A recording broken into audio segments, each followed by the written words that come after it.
जय हिंद साथियों। आज हम लोग पढ़ेंगे क्लास 11th का कोशिका चैप्टर।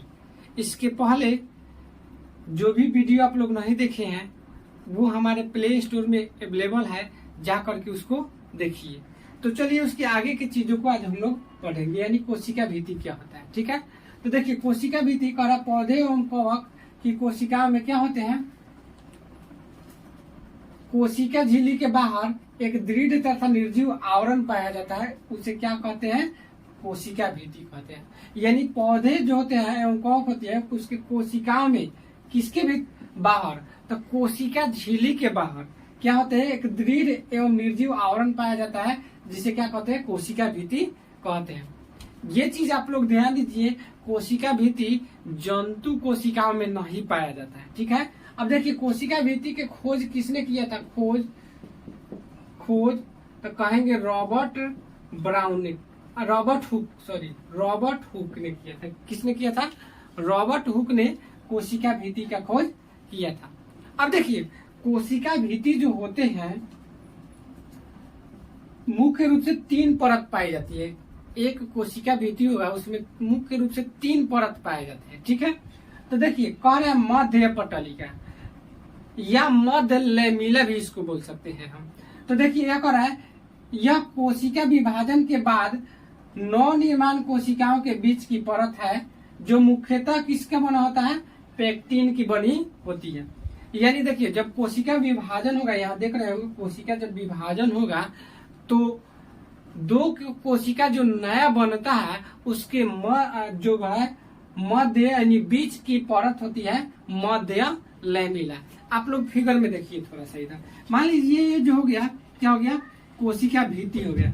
अब इसको थोड़ा सा हम जूम करके इधर बनाए हैं, तो देखिए ये जो है ये संरचना आप लोगों को दिखाई दे रहा होगा, ये है क्या है, तो मध्य लैमिला है। क्या है, मध्य लैमिला।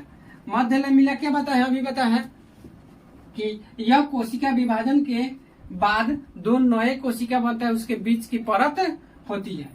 इसके बाद देखिए प्राथमिक कोशिका भित्ति कह रहा है, मध्य लैमिला के भीतर की ओर प्राथमिक कोशिका भित्ति जीव द्रव्य के द्वारा स्रावित पदार्थों का क्या होता है, संग्रह है।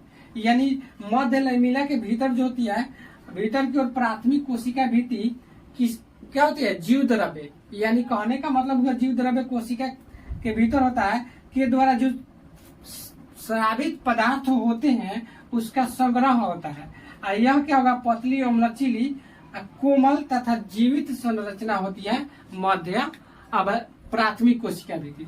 तो देखिए ये मध्य पटलिका हो गया, इसके जो है इसके बाद यहाँ पे दिख रहा होगा क्या है, प्राथमिक कोशिका भित्ति संरचना है। फिगर में आप लोगों को दिख रहा होगा, ये जो है प्राथमिक कोशिका भित्ति हो गया। ठीक है, इसके बाद कह रहा है द्वितीयक कोशिका भित्ति। ठीक है, तो द्वितीय कोशिका भित्ति कह रहा है, कोशिका की परिपक्वता के साथ कोशिका भित्ति के स्थान, प्राथमिक कोशिका भित्ति के स्थान पर द्वितीय कोशिका भित्ति का निर्माण होना प्रारंभ होता है।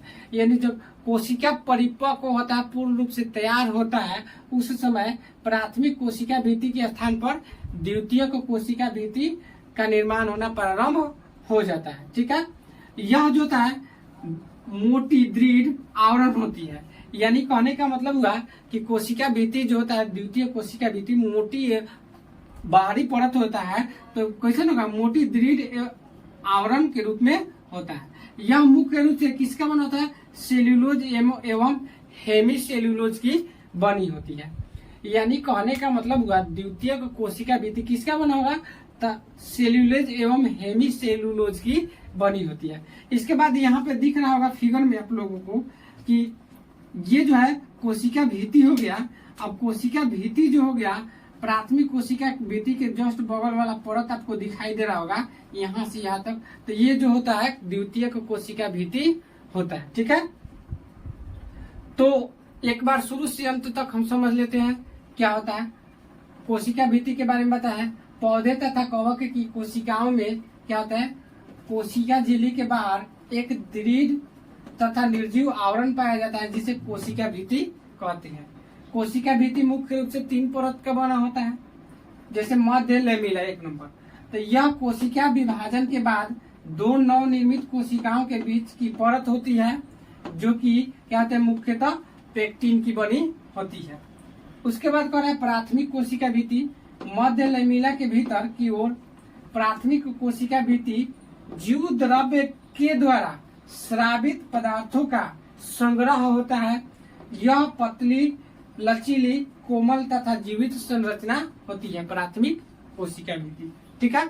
इसके बाद द्वितीयक में कह रहा है कोशिका की परिपक्वता के साथ प्राथमिक कोशिका भित्ति के स्थान पर द्वितीयक कोशिका भित्ति का निर्माण होना प्रारंभ होता है। यह जो होता है मोटी एवं दृढ़ आवरण होता है। यह मुख्य रूप से सेल्यूलोज एवं हेमीसेल्यूलोज की बनी होती है। ठीक है, तो आप लोग इसको स्क्रीनशॉट ले लीजिए। तो चलिए अब हम आप लोगों को बताते हैं कि कोशिका भित्ति के कार्य क्या होता है। अब समझेंगे कोशिका भित्ति के कार्य। तो देखिए कह रहा है कोशिका भित्ति पादप कोशिकाओं को आकार, दृढ़ता एवं यांत्रिक सहारा प्रदान करता है। यानी कहने का मतलब हुआ, जब आप लोग जान रहे हैं कि कोशिका भित्ति सबसे बाहरी आवरण के रूप में पाया जाता है, तो इसको क्या करेगा, आकार प्रदान करेगा, दृढ़ता यानी मजबूती प्रदान करेगा, और क्या करेगा, यांत्रिक सहारा प्रदान करता है। ठीक है। इसके बाद कह रहा है कि कोशिका भित्ति के द्वारा पदार्थों का स्थानांतरण होता है। यानी देखिए यहाँ पे कोशिका भित्ति जो होता है, इसके द्वारा क्या होते हैं, पदार्थों का स्थानांतरण होते हैं। इसके बाद कह रहे हैं 3 नंबर कि कोशिका भित्ति कोशिका को एक दूसरे से क्या करता है, जोड़ने का कार्य करता है। यानी कोशिका भित्ति जो होता है कोशिकाओं को एक दूसरे से क्या करता है, आपस में जोड़ने का भी कार्य करता है। ये था कोशिका भित्ति के कार्य और कोशिका भित्ति। उम्मीद है कि आप लोगों को ये चीज समझ में आया होगा। तो आज के लिए इतना ही रहने देते हैं। अगर ये चीज जो भी हमने पढ़ाया आप लोगों को अच्छी तरह से समझ में आया होगा, तो हमारे वीडियो को ज्यादा से ज्यादा शेयर कीजिए ताकि सभी बच्चों को लाभ मिल सके। मिलते हैं अगले वीडियो में। जय हिंद।